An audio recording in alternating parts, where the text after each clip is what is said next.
Hello everybody, today is Tuesday, February 28th. It's the last day of the month. It's about 4.5 minutes before the regular session close.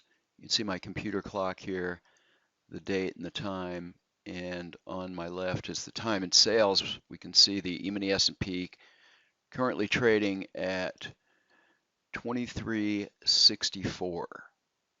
Before I begin, first the required disclaimer.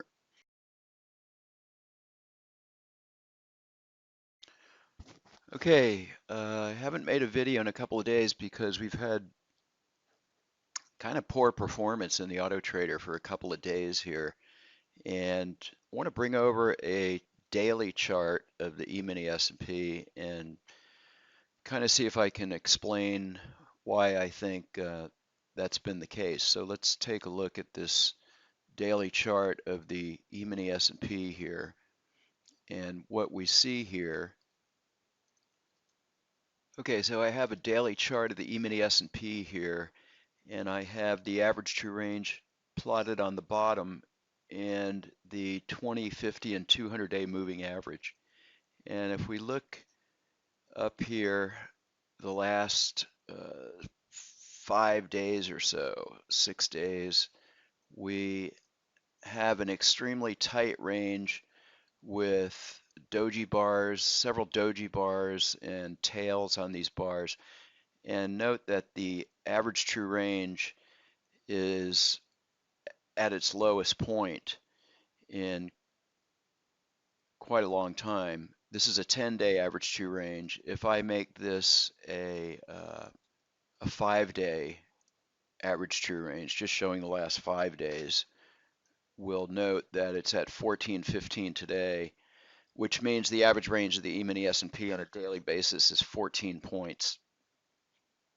So I'm going to make it just 5 days, and it's just slightly less, almost a full point. And if I were to make that 3 days, you'll see it's lower still.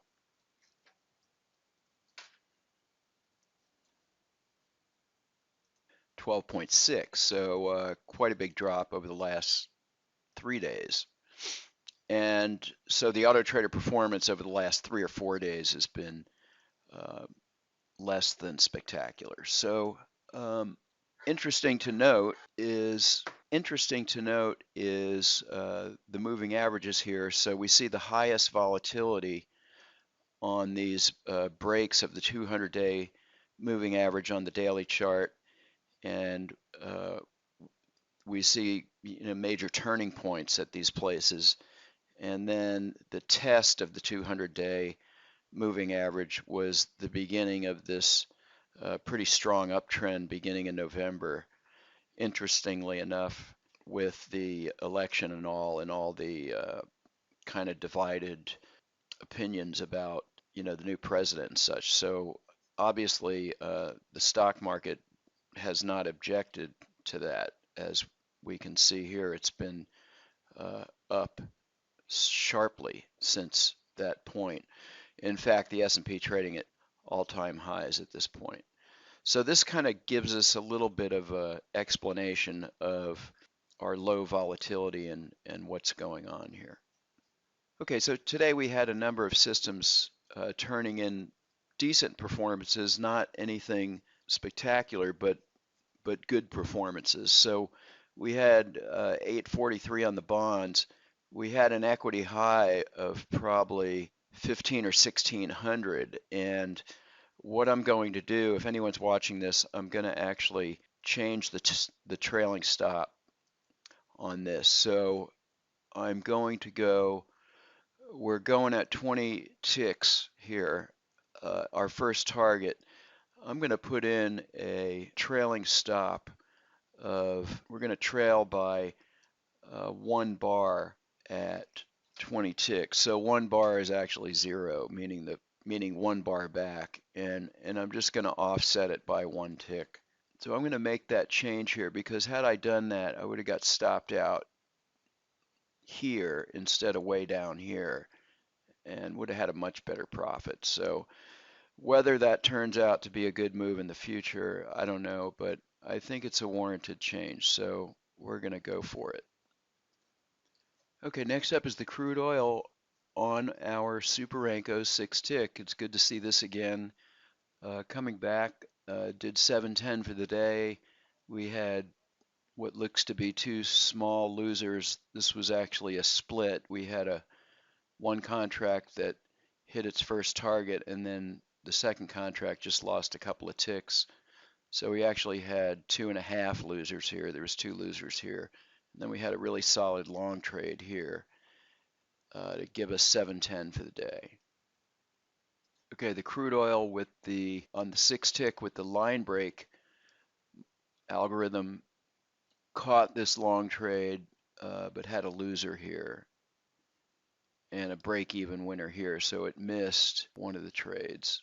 Okay, next up we have the Japanese yen, and we just had a couple of trades here. We had 3 trades. We had a small loser here and a small winner at the end, a decent short off the open, so we did 468.75 on the Japanese.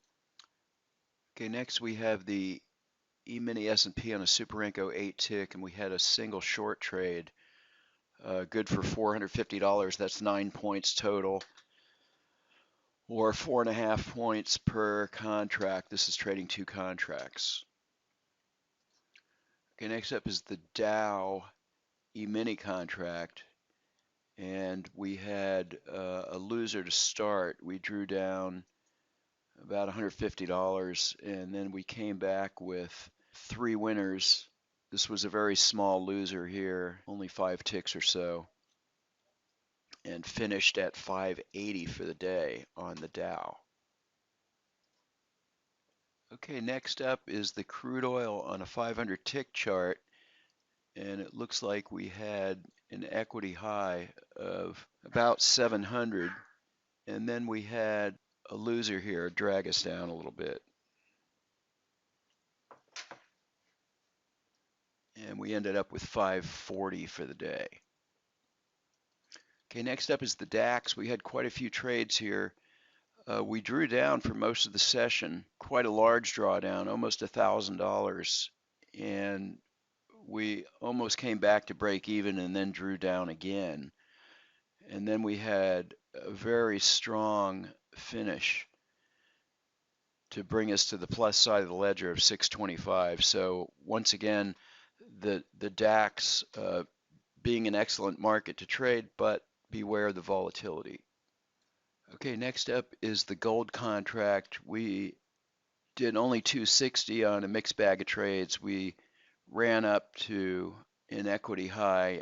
I've got historical trades on here, so it looks like only about $400 or $500, and then we drew down to just below break even and ended up with 260 for the day.